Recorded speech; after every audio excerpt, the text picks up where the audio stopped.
Hey, welcome back to the Group Project Podcast, episode number 41. I cannot believe we're at 41 episodes already here. I am with the superintendent of the West Des Moines School District, Dr. Lisa Remy. Did I say that correct? You did. Nice job. Okay.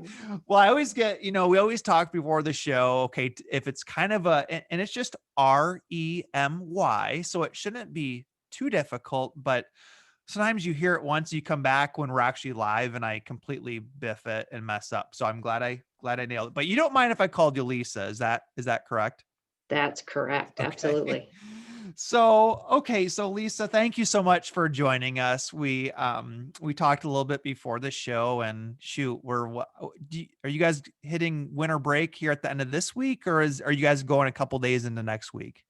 We do have, we're supposed to have a couple days in the next week, but we end up just having Monday, and our teachers will be here Tuesday. Mhm. Okay, that's right. And you mentioned your students are actually virtual right now. Is that correct?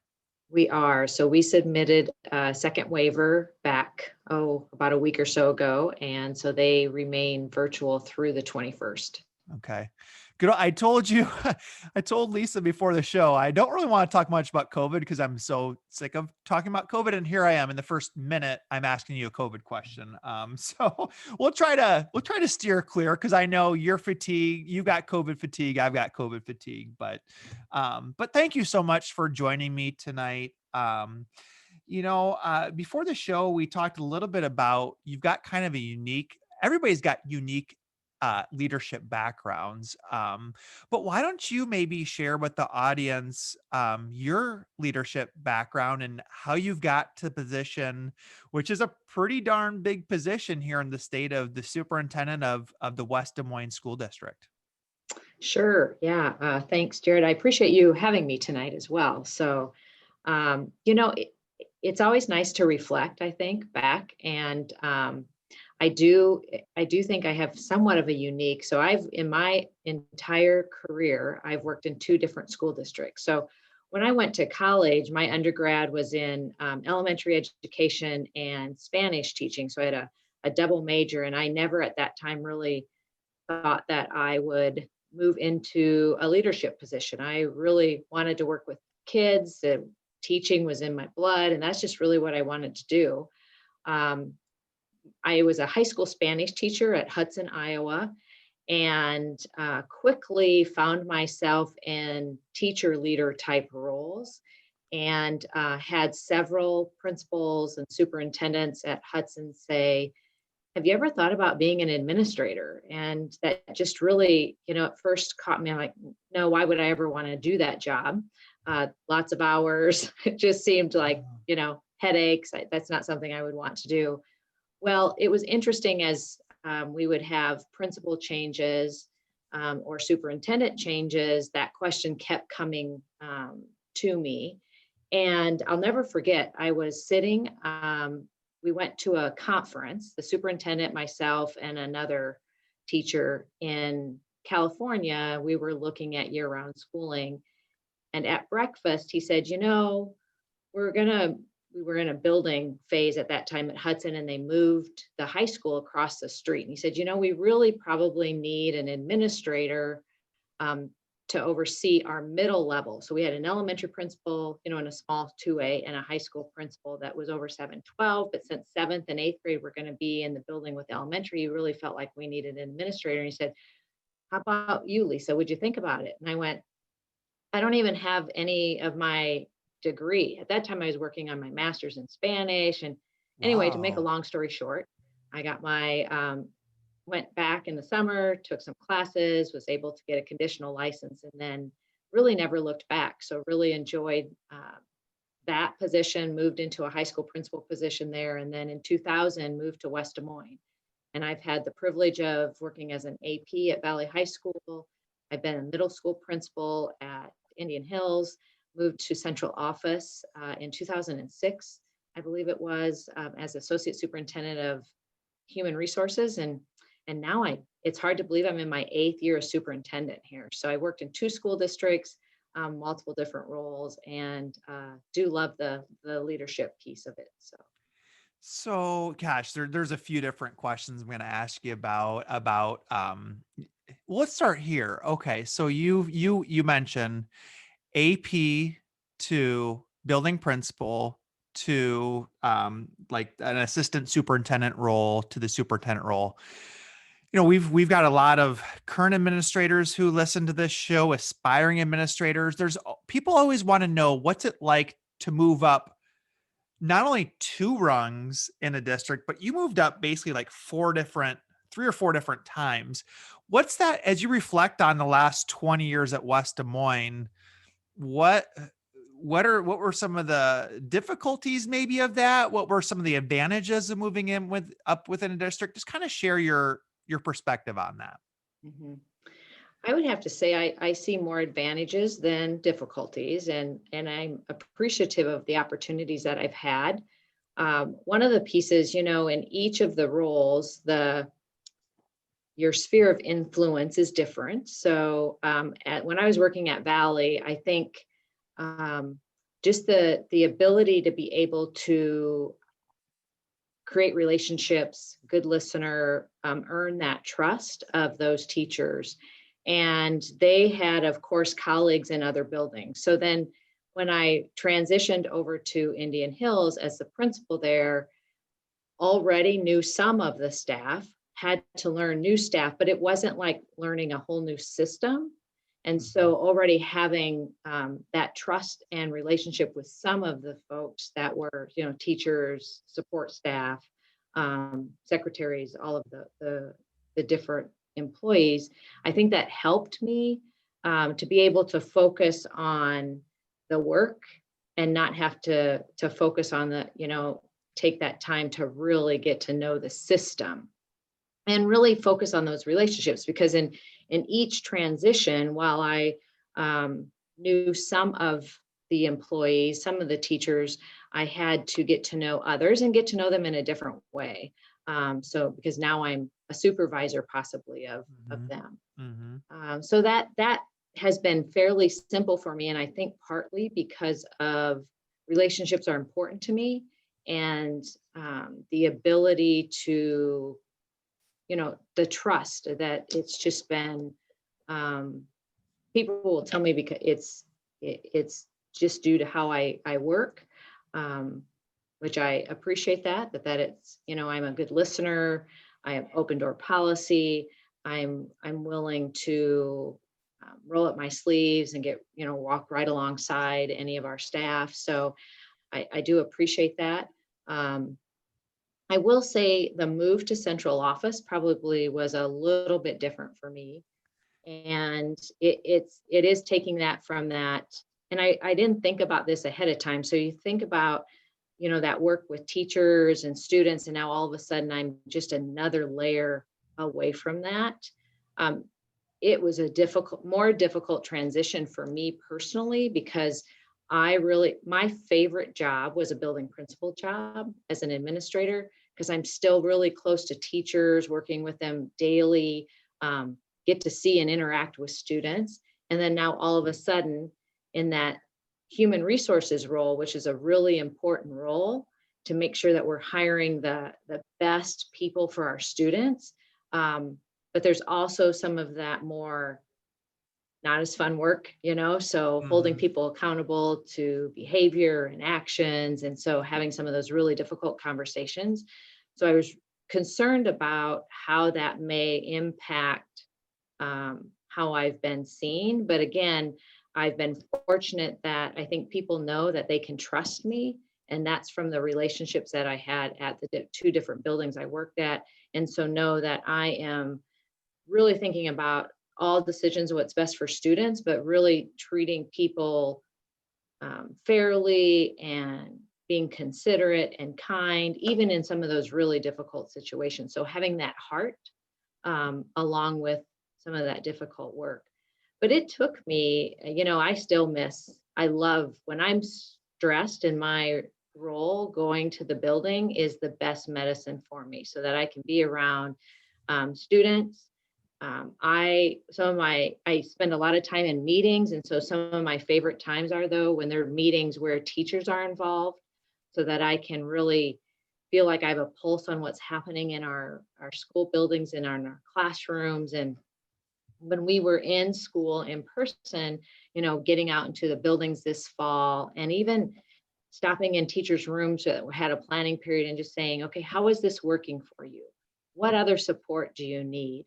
I think because of those,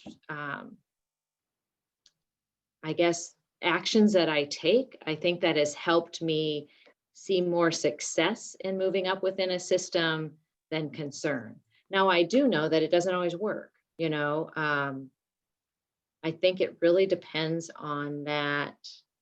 I feel like I have good relationships, but I make sure that they're professional relationships. And sometimes when I've seen people cross that line to that more, um, I guess I'll call it a friend relationship, that makes it sometimes more difficult when you move from more of a colleague role to that then supervisor role. Mhm. And I didn't say, what was also difficult for me is being with my administrative colleagues at the building level. Then once I moved to central office, how that dynamic changed just a little bit.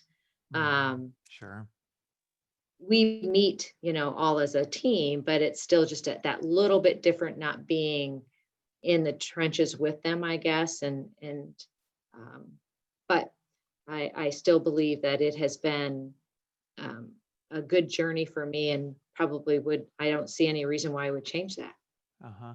So let's go back. So you enter as at Hudson, Iowa, was your first admin role, and that would have been like back in like 98. Would that be correct? Around there? Yes, yes, it would have been. Yep, yep. I So had to think through that.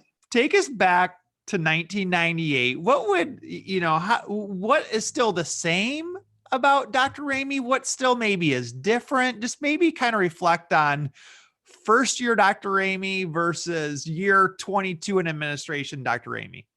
Yeah. Well, I was definitely younger. Yeah. Right? I was still in Yeah. high school then, so yeah, yeah. Yeah, I appreciate that question because it's always good to reflect. I think what's the same is my emphasis on relationships, collaboration, and how important that character, competence, trust, how important that is. Um, what I think is different is what I believe is good teaching in the classroom. My lens has changed there. Good student engagement really looks like. Um, Obviously, technology has changed tremendously over my years, and I'm starting to think that I was really technology literate. Nowadays, I wonder sometimes if I'm technology literate or not. But yeah, that's changed a lot. But me personally, I think it's really been my lens of what good teaching and learning and assessment practices back in 98, or even when I came to the system, much different than if you asked my opinions on all of that right now. All right. So we need teacher talk to be so much less and student talk to be so much more.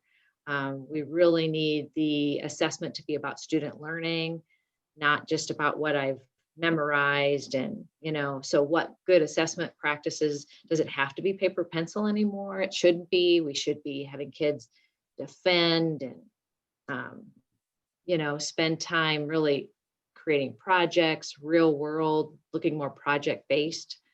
So that has changed quite a bit since I've been a learner, continuing to be a learner throughout my time. Mhm. Now, I mentioned before the show, we're seeing pretty good growth with this show, this podcast, and I sometimes don't do a good job of giving listeners context in terms of the size of the district. A lot of people, we have probably half of the listeners are in Iowa Midwest, and then the other half are all over the United States. Just give us a little bit of context on number of staff, number of students, number of buildings, anything you want to share about the West Des Moines School District. Sure. So West Des Moines Community Schools, Central Iowa, and we have approximately 9,000 students pre-K through 12. Um, as far as total staff, if you include even, in the summer, it's around 2,000 staff.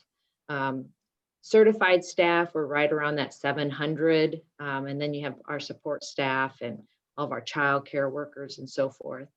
And we have 13 different buildings. So there are 8 elementary schools. Right now, 6 of the 8 have preschool through 6th grade.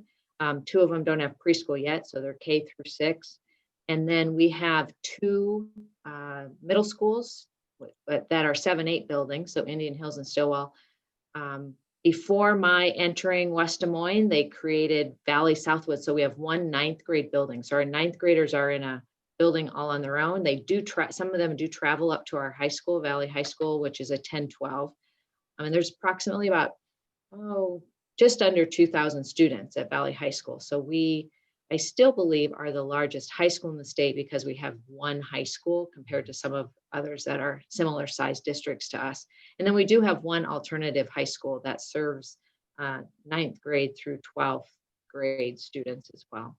So We you have, mentioned, oh, go ahead. Sorry. well, I was just gonna say, we're just, great kids, wonderful staff, and very supportive community. So we're very fortunate in that sense. Our demographics have changed.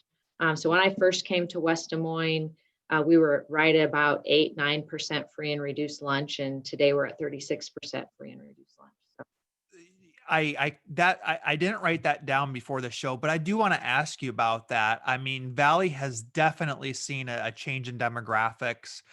And I don't understand, I don't know all about the Des Moines metro area, about how, urban sprawl, whatever you want to say. But how, just reflect on that. Maybe how has that created some challenges? Maybe how has that created some unique opportunities for your school district? yeah, thanks for that question, Jared. I do believe it's really been a benefit, to have our school system really reflect the world. I think is good for our kids to grow up.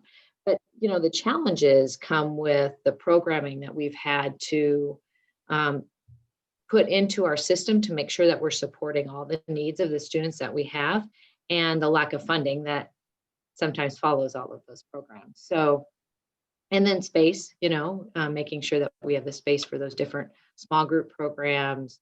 So we've seen, for example, our ESOL program grow from a few 20, 30 students to now we have about 100 plus new ESOL students every year. And we're at 11% of our total school population. So while that's a positive, it also comes with just making sure that we have the right supports in place to, the sheltered classes and all of that, to make sure that we're supporting those kids so that they can realize what they want to do, their dreams as well. So I think your role that you served in human resources to me is really interesting. Um, and I don't I wish I had like the perfect question. I don't know if I do, but I'm going to try. Like, what is the biggest challenge facing human resources in 2020? Is there anything that sticks out to you? If you were back in that role, what do you think? And let's set aside COVID for a second, because I just met with our HR director about an hour ago, and we're still dealing with some leave stuff with COVID, and really it's some tricky situations. But outside of COVID, 2020, what's the biggest challenge from an HR director's perspective? Yeah, and I don't, so this is, I believe, our biggest challenge, and that is finding talent that mirrors how our students look. So to really find that teacher of color, so that there are role models for our students of color to see in the classrooms. And that's just a big challenge for us and I know our HR department, and I think really across Iowa and probably across the United States. There's just fewer and fewer, fewer and fewer people going into teaching, and then just the people of color. There's just not everybody is wanting those few that are there into teaching. So that's a real challenge. And then even some, just talent in certain areas. There's just, high level math classes, math, science, finding teachers is really becoming more of a challenge every day.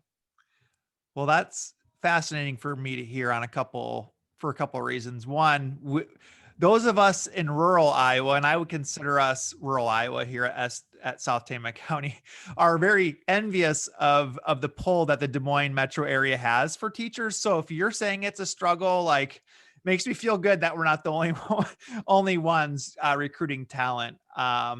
Is there anything I'm curious to in terms of recruiting talent, period, or recruiting talent, minority candidates? Is there anything unique that West Des Moines has done, or anything that you could share about maybe just some tips for trying to get diverse candidates in the field?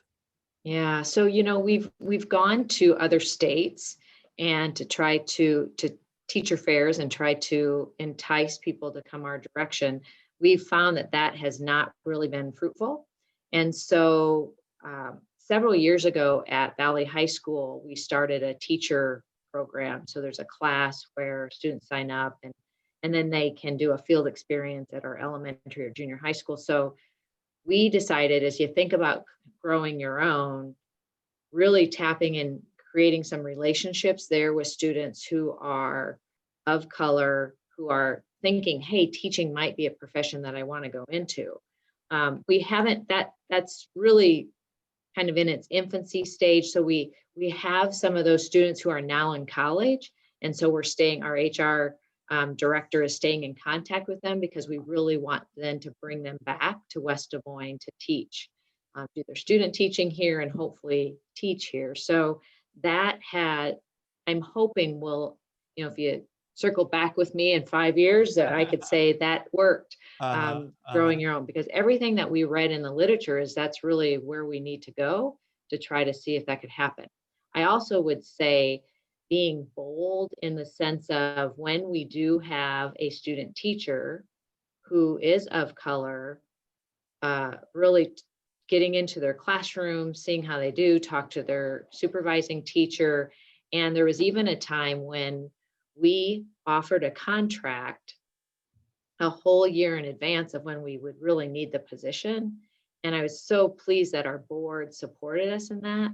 But we knew that we needed to strike now. A year from now, the individual may not be available any longer. And I'm glad to say he's still working for us. So That's cool. That's a couple cool ideas. I love the idea of growing your having that course and getting people your high school students kind of onto the idea of, hey, I might come back here in 4 years, 5 years, and then offering that contract a full year early. I think that's another cool idea that listeners can make. Okay, maybe that could work here too. Because you're right, we got to get creative if we're gonna make it, if we're gonna hold on to teachers. And like you mentioned earlier, just some hard to fill positions, some elective positions, some we've got a couple like an FCS teacher who I believe could be hiring or retiring at the end of the year. There's so few FCS teachers out there if that's the route you're going to go with that position. So before the show, another topic that we talked about that I'm really curious about is females in administrative positions. I looked back as you were talking. We've interviewed a number of females on this show who are in administrative positions. Episode number 2 was Shauna Smith. 13 was Susie Mead. 14 Nicole Johnson. Episode 23 was Valerie Nyberg. And there's a lot of episodes that we've had where we've kind of asked them to share. It poses some unique challenges. I mean, we work in a school setting where I don't know the percentage, but a high percentage of our teachers are female. But then you look at administration and especially superintendency, those numbers really flip. So talk about just some of the challenges you've seen in terms of being a female in a male dominated profession. And we also talked before the show about in the Des Moines metro area. I think it's you and another up at Johnston, Laura, who are the two the two lone females and there's a bunch of males. So just talk to me about what that's been like and share your perspectives, because we do have a lot of female listeners who are kind of curious about making that step. Sure. Yeah, absolutely. You know, what I'll say first is I think, I don't know exactly what the research is, but it's like 80% of our teachers are female, and then maybe 20%, or maybe it's a little bit better now. It's like 25% end up in a superintendent role. And so there's been, a lot of research done on the why behind that. And, some of it is out of our control in the sense of there is some, when you think through the hiring process, it could either be, I don't know that I feel like this is still today, but I know in some cases there may be search firms that might have some gender bias, possibly. I think there could be school boards that have that, like, oh, our community is not ready for a female leader. And then you wonder, well, dig in deeper to that. What does that mean? And why is that? And there's some of it that I don't feel like I have faced this, but I do know that some people believe that females, the budget would be too difficult for a female to handle a school budget, or really difficult conversations. If you got into those difficult, how is that possibly going to be? Or possibly, depending on what size a district, um, the relationship with those really important people in the community who most often are male. So, oh, they won't fit in there, so that's not going to work for our school system, which is really unfortunate, because um, I think females bring a whole different perspective to leadership, and I think it's needed. Again, if you think about role models for our young girls, to see that they can do and have dreams to do some of these, and I think, we've come a long way. So we just have further to go. Personally, I did not feel, it's interesting, when you asked this question, because I didn't really feel as though I ever saw any gender bias until this role. And, we've been working in West Des Moines around equity and doing a lot of learning there. And so then I start thinking about, that female role more, because of the learning that we're doing around equity. And to think about that first time you walk into a room for, let's say, an AEA meeting, and pretty much there might have been one other, when I first became superintendent, I think there was one other female at that time in the room and everybody else male. And you don't have those, many of those relationships yet at that time, because you're new to the role. And so getting, that new circle, and you see a little bit of that hesitancy in some of my male counterparts. Now, I will say here in Central Iowa, we're so fortunate. I really don't experience that. We have great relationships and work well together, but there is some of that I would say is still there. And we just have to, we as a females have to just really, in some respects, probably um, be more comfortable in an uncomfortable situation. And to break that mold, just be bold and courageous, and um, not let that, what may seem uncomfortable, because it is a male dominated, to keep us from doing what we know we can do, and supporting each other, and not being afraid to ask questions because don't think it's weakness, because our male counterparts are asking questions too. So don't think of that as weakness, and just be willing to reach out when we need to reach out. But I do have to admit, I felt a little bit of that when I stepped into this role and didn't expect it, but quickly um, overcome that, because just of the great people who are in Central Iowa that I interact with on a regular basis. So, A lot of people I talk to, like current administrators, male or female, say, I never want to be a superintendent. And then, and then they end up, well, maybe I'll take the superintendent's class and I'll see how that goes. And okay, that didn't go so bad. Maybe I'll, if somebody's not, if they're on the fence of going into superintendency, what question or question should they ask themselves? Like, how how would they know if they're maybe a good fit for the superintendent role as as opposed to a principal role? Yeah, so I would encourage them to talk to somebody who's in the role. Somebody that they, whether it's their current superintendent that they're working with in their system or another, because I do think the role looks different depending on the size of the district you're in too. So what my daily schedule looks like compared to somebody in a 1A or 2A, it's a vastly different role. And so you have to see if that's something that works for you.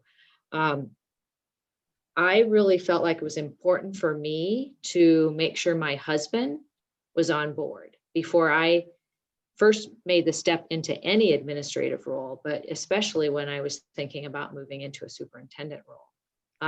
And the reason that being I believe is important. So that spouse is the hours that are required. So realistically for me, I mean, all of us, it's a 24/7, 7 days a week, right? It's not, and I'm not saying I don't have some downtime, but if something happens, my phone rings, I need to answer that. And I don't have that ability to say no. And so to have a supportive spouse that says that's okay and I understand and know that you're going to have long hours and we can handle it, and to be willing to support if there are children involved. I think that's one of the challenges that females face is that um, traditionally we're seen as that mom caretaker, have to be at home to make supper and do the laundry and get dishes done and get make sure the child's doing homework and so forth. And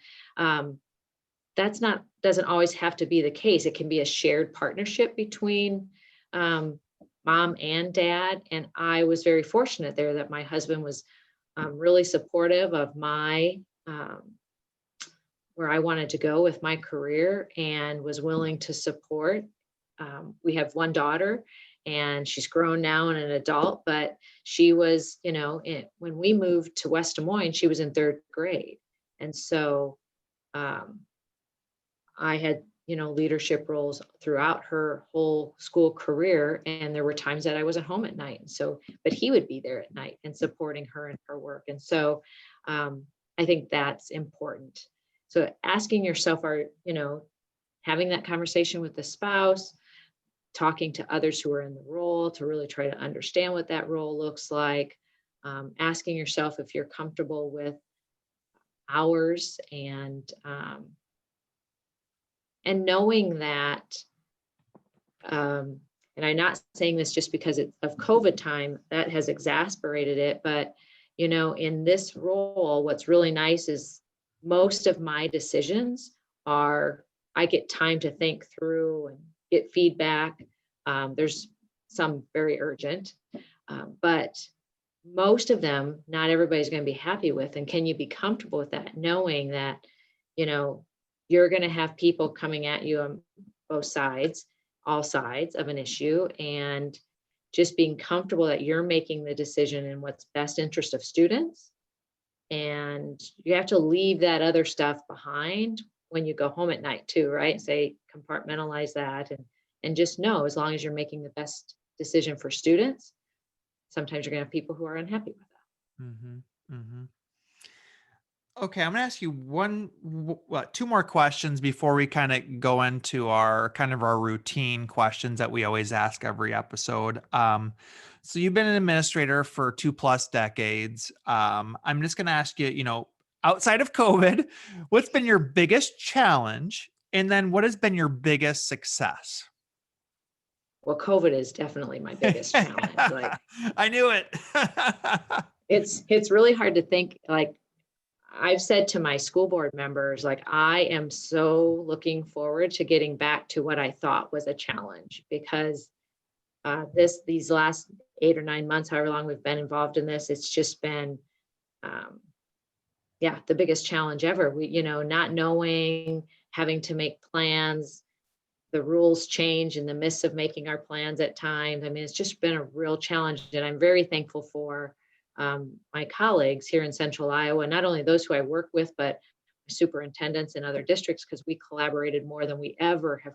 I mean, we've always been collaborative, but there were weeks that we were on the phone or texting daily, jumping on Zooms or Google Meets daily to talk through, hey, what are you thinking about this? How are you thinking about handling that? So this has definitely been the biggest challenge. Besides that, if you really are going to push me to think of something else, I would say really trying to help our staff think about grading differently, Okay. so that we're very traditional and really trying to move to that standards referenced grading practices. That has been somewhat of a challenge for us in West Des Moines. I do you mind if I ask you like a follow-up question on the grading? Because that is Sure.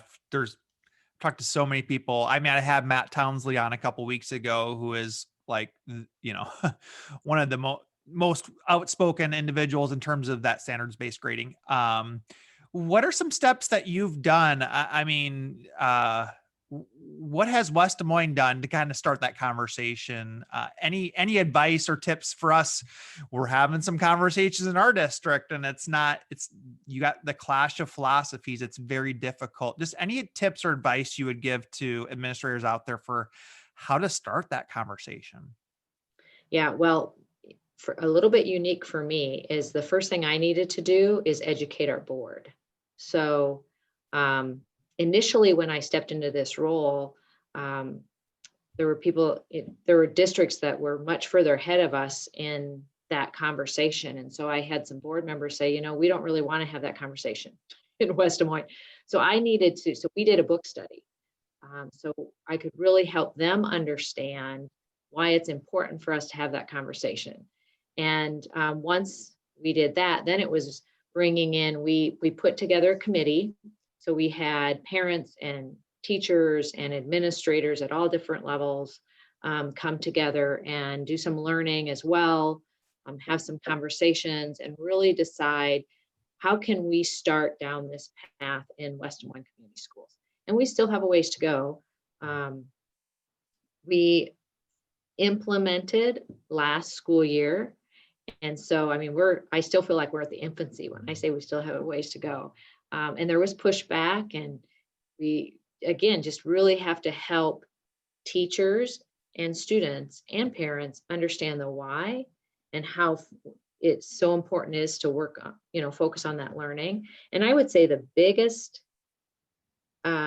pushback we got is around not being able to give zeros, Yep. and Yep. honestly, if you just look at it mathematically, it makes Sure. that should be enough, but that isn't enough for people. So that's been a real challenge for us. And we just continue to answer the questions and help people understand and give reading material if that's what they need. And Yeah. Speaking of reading material, I always like to give the audience, what book did you choose for your book study? Do you remember what it was? oh gosh, it's on my shelf. If it's we can come back to it too if you think of it. I Yeah, hate putting people on the spot, but I'm like curious because people want to know. Okay, I can do that. What book did you use? So if you think of it, let me know, or I can put it okay. in the show notes too. There's so many out there too. So It was an easy read and easy understanding. And golly, I might have to run over to my shelf, oh Jared. geez, no, no big deal. I always hate springing those questions. It usually comes back to bite me a little bit, so no big deal. Well, okay, so let's flip the script then. What do you think's been the biggest success then that you've experienced? Yeah, it's what's always hard for me to answer that question is it's not me. So it truly is our team doing the work. And so when I reflect and think about that, I would have to say I'm so most proud of our current strategic plan and our portrait of a graduate. So we have really transformed in thinking about, we want all students to be post-secondary ready, career ready, and life ready. And really focusing on that and focusing on our portrait of a graduate and anchoring all of the work that we do and the conversations that we have into that portrait of a graduate and that work. So um, when I'm out, for example, I'll just give an example. It was so exciting last night at a board meeting. Uh, our alternative school was presenting their school improvement plan and just giving us an update. But right before that, Dr. Davis, who's the principal there, wanted to have Secretary Pate was giving one of her social studies teachers an award for signing up over 90% of the seniors to vote, and so they were involved in caucuses last January and then voted this November. And what was so exciting when the teacher was given an opportunity to speak, he talked about how that portrait of a graduate even helped guide his work, because citizenship is one of those pieces in our portrait of a graduate. And so for a classroom teacher to be taking that portrait of a graduate and personalizing it and really seeing how that makes a difference for our kids, that is success for me as a superintendent. So Okay, very cool. Hey, in case you're just joining us, this is episode number 41. We're with Dr. Lisa Remy, the superintendent of the West Des Moines School District since I think you said 2013. Is that for the last yes. Mhm. or this is your 8th year? Is that what you're saying? This is my Okay. 8th year. So Okay, well, good. Hey, and for somebody who said, before the show, you said I'm not very long-winded, and you've shared, I mean, these have been some pretty uh well described, I mean, answers that have been really fully explained. So I really appreciate it. This has been really good. So I good. really Thank you. appreciate, and the timing is perfect here. So what we do for the last 15, 20 minutes here is we ask the same questions and kind of dig a little bit more on the maybe the habits, routines, practices, some of the things that have led to your success. But before we do those questions, let's ask you, okay, for visiting West Des Moines, which a lot of us, a lot of people in the Midwest do come to Des Moines for a number of different things. Where's one place you've got to check out? It could be a restaurant, a bar, a place to go hang out at. What would be that top choice? I would say Valley Junction. So the shops down at Valley Junction, it's so different than what West Des Moines, right? So um, there's just some really cool different shops and bars and restaurants. I'll tell you, one of my favorites there is Cooper's on Fifth. It's a quaint little place, great food. Um, yeah, and there's some just fun shops there. So it's kind of an artistic, kind of if you've never been, you know, um, kind of walk there. So it's kind of fun. Did you mention Cooper's is your favorite restaurant there? Is that In Valley Junction. Yeah. okay? So what are you getting if you go to Cooper's? What are you going to eat there? What's your special go-to or menu item? Well, it depends because I first have to see what his special of the day is. So typically it might be the special of the day, depending on what that is. But he makes some of the best egg rolls, and they're egg Okay. rolls that just different than a typical egg roll, and they can be a meal for me anyway. So they're awesome. I was not okay. That's awesome. I was not expecting egg roll. That was like the furthest from my mind. So, very cool. Okay. Next question is, what is the best up to $50 purchase you've made in the last 6 months? That's an easy one. Masks and hand sanitizer. So, okay, let's dig into this a little bit. The mask, are you going with? Is there a special pattern on it?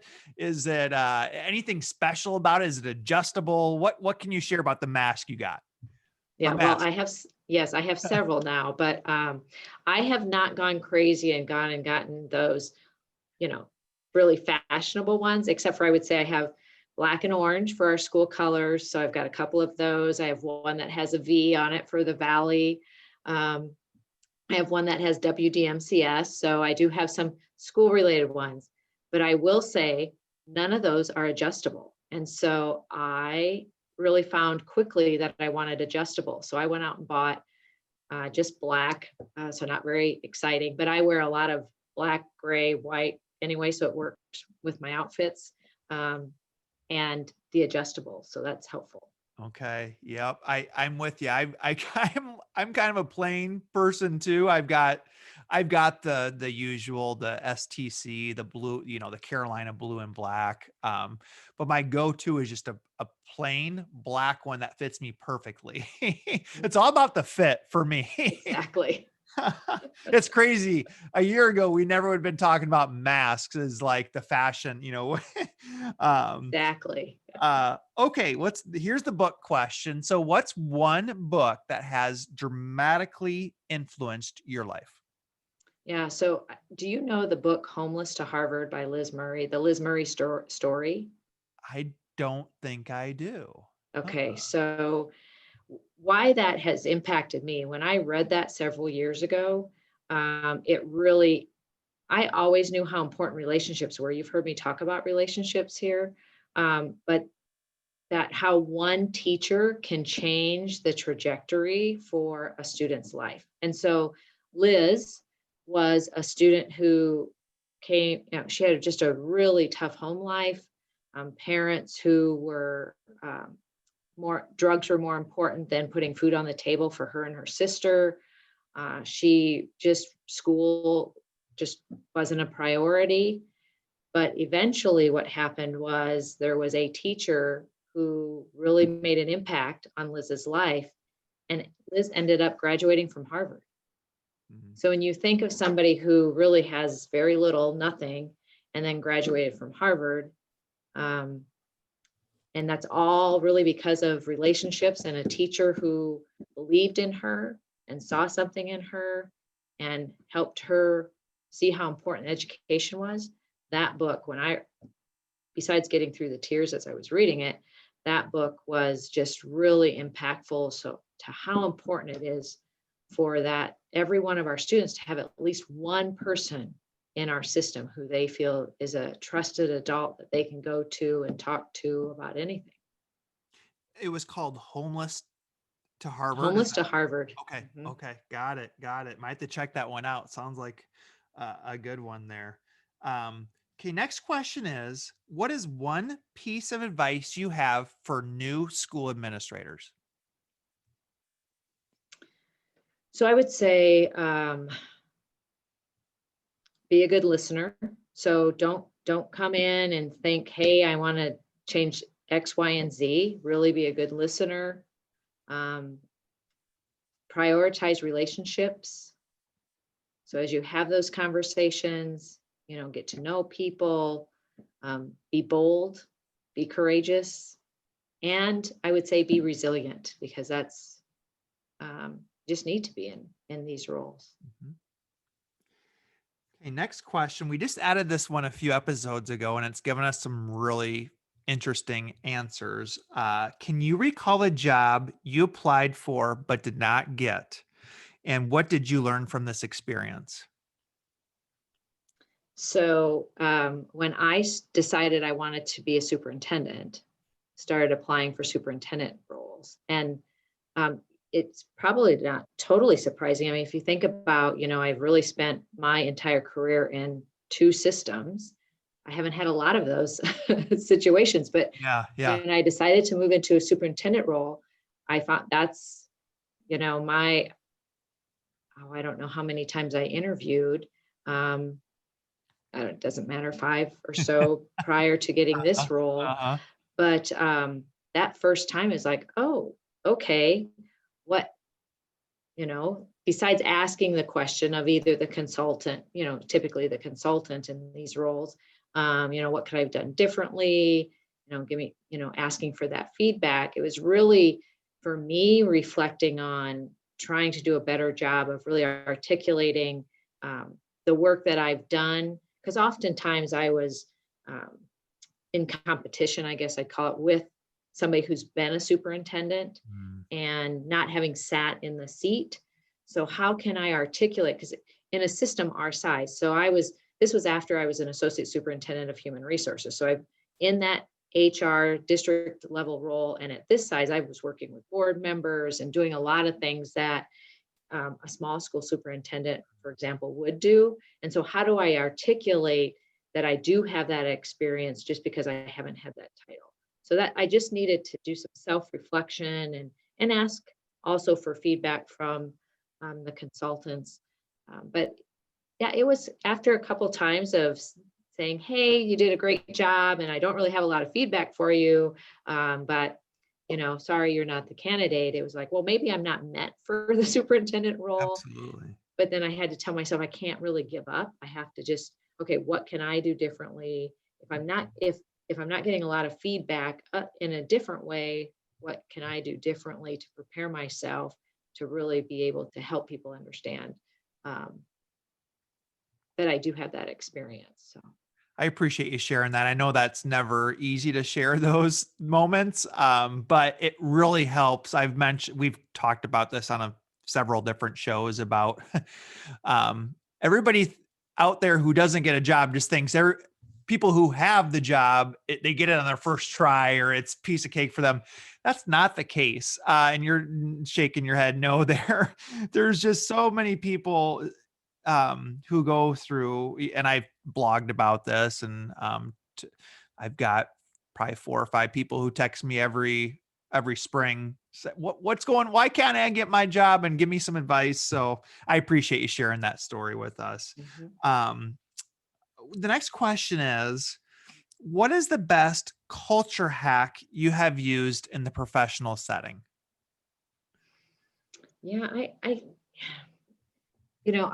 firmly believe like this is where I've had to grow in social media, right? So in our system, one of the is really talking to our school community relations. So our communications department say, okay, what can we do? How can we utilize social media to really promote all the great things that are happening? So that would be one.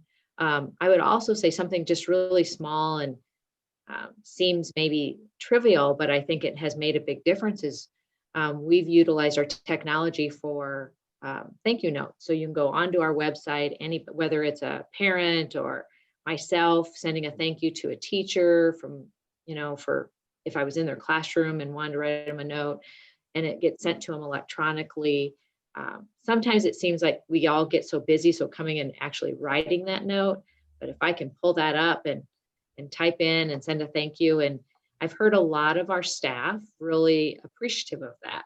And so just something small, but really has had a different impact than I probably even imagined culture So, wise. yeah, well, we like that small and trivial thing. So I'm going to ask you a follow up on this. Sure. Is it what program do you use to create the thank you notes? Is it just like a Google Doc? Is it some other program that's out there that you purchase, or fill us in on that?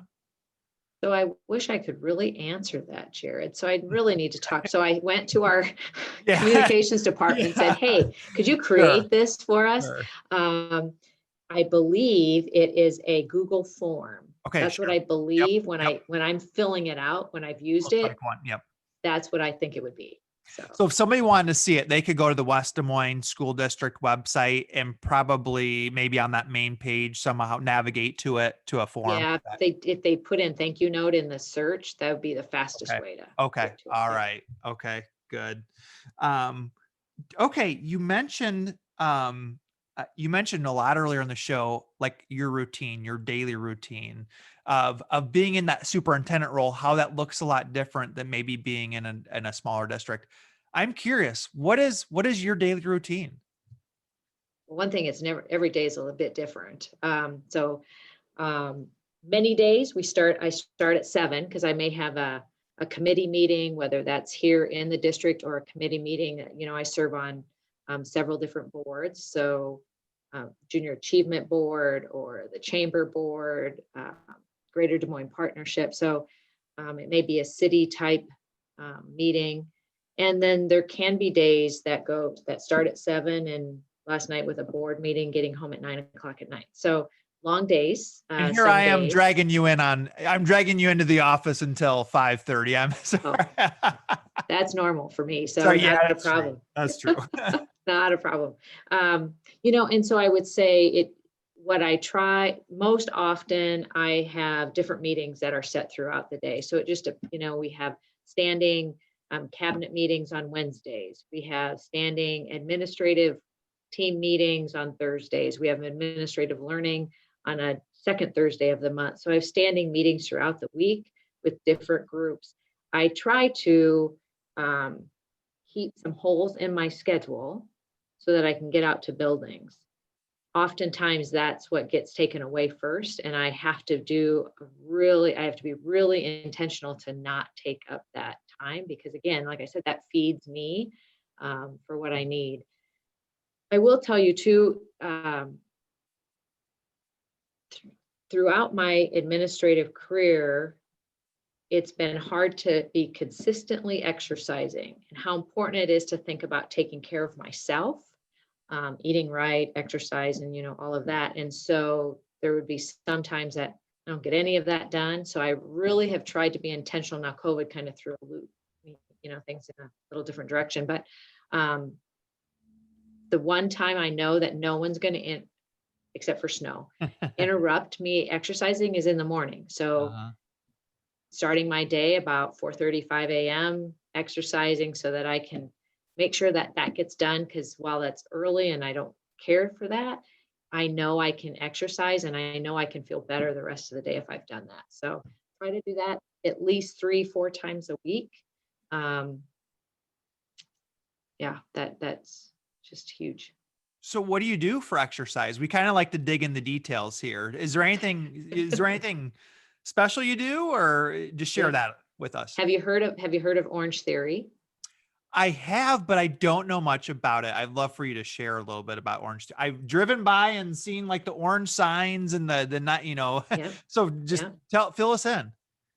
Yeah. So, I've always been a walker in my life, but I felt like I needed somebody to direct me to do some weightlifting and different things. So at Orange Theory, you start in one of three places, either on the treadmill, on the rower, or with the weights. And you end up doing all three in an hour class.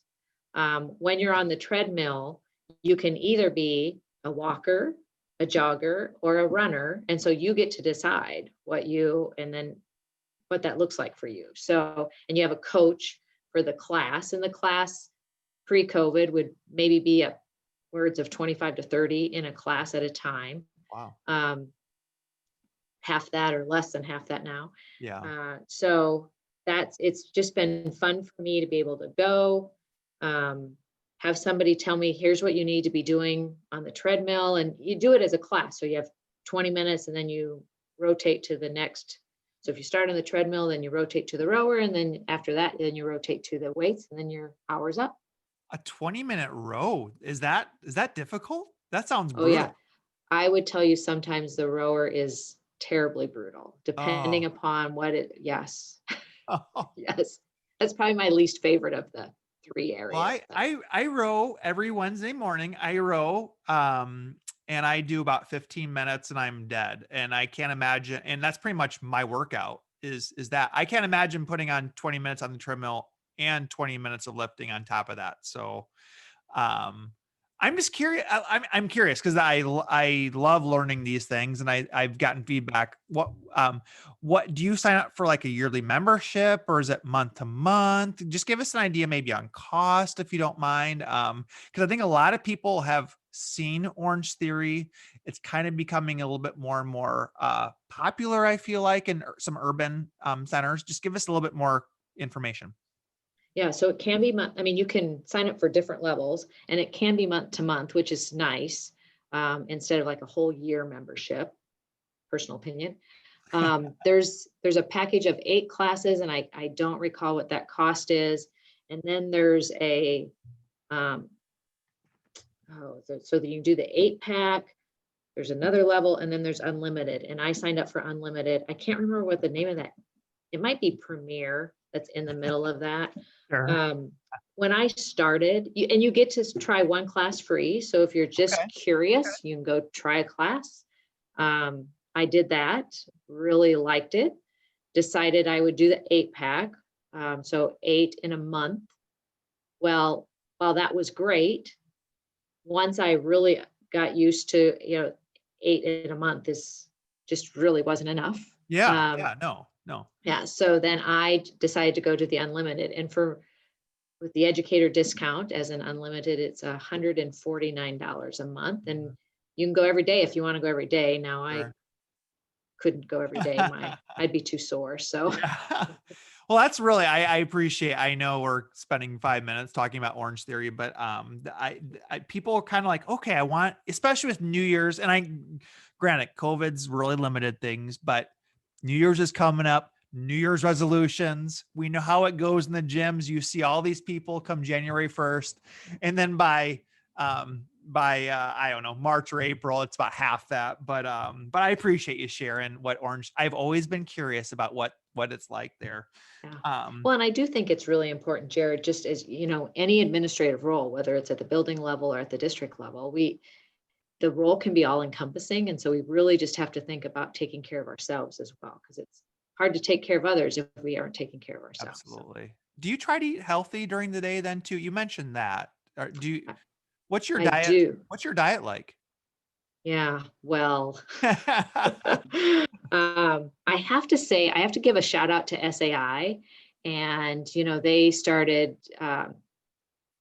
really having administrators focus on eating healthy and exercise and kind of that leadership life fit and so forth. So I last January was in a challenge, and I used to be at like in the morning Diet Coke. Like, in fact, if you saw me probably any time during the day, I was a Diet Coke drinker, and that's for years. I no longer drink pop. That's a So big going through that change. challenge, yeah. That's a big change. Jeez, It is. congrats. Yeah. Yeah. I switched to coffee, which was a little challenging for me, but that gives me a little bit something, caffeine in the morning. But then I just drink water. And they challenge you to drink half of your body weight in ounces of water a day. And so at first that was really hard for me, but now it's just like nothing. Like I just Wow. do that. And then try to think about 2 to 3 fruits a day, 2 to 3 vegetables throughout my day. And I love carbs, so I have to say that, but I try to limit those as much as possible. But that's hard for me. And I don't eat a lot of sweets, even though I do like sweets. Okay. Okay. Thanks for kind of going down that path with me. I appreciate it.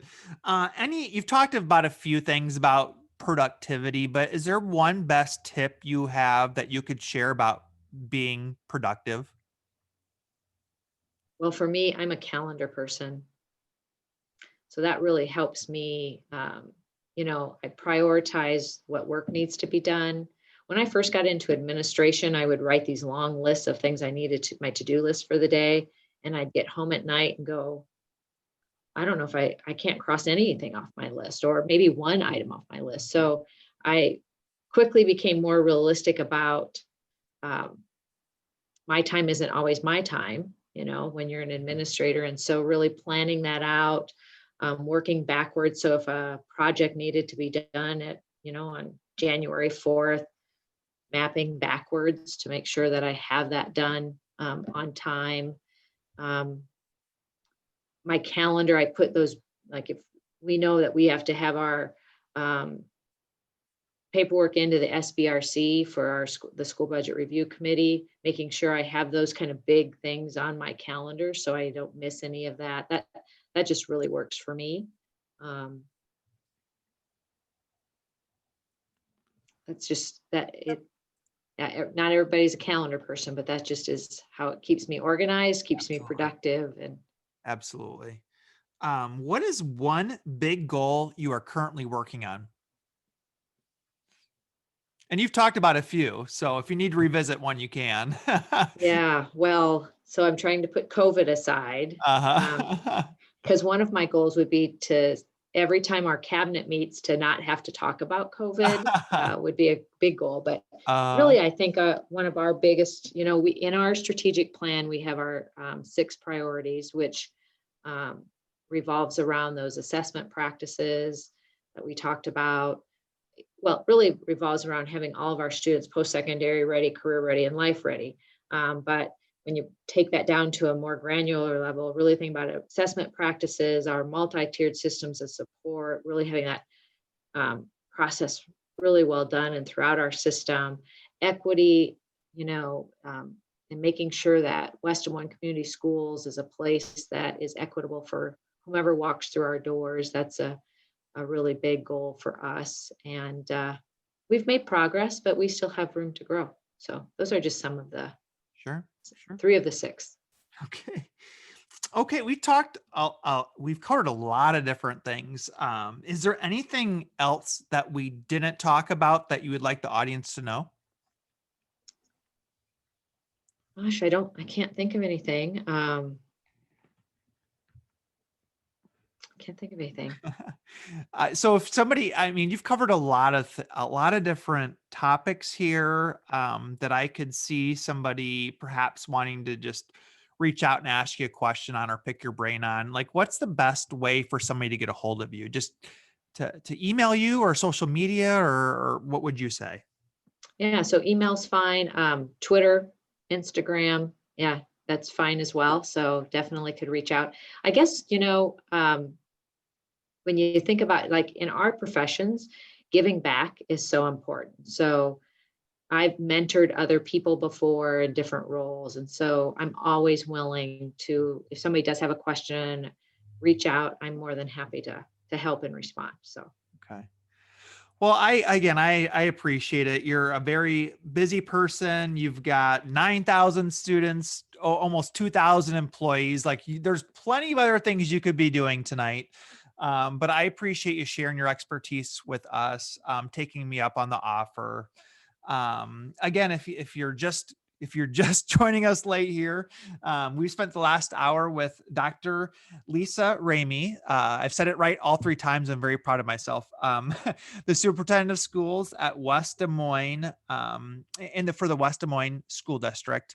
And again, I'm just going to throw it out there. We've had a lot of fun guests here recently. We've seen some good growth in our numbers. If you like what you're hearing, I just really encourage you to hop on, if you're listening on Apple Podcast, to make sure you subscribe and just drop us a 5-star review. That I've actually heard from a lot of people who have discovered the show through just Google searching because of those ratings. So again, I appreciate it. Enjoy the night.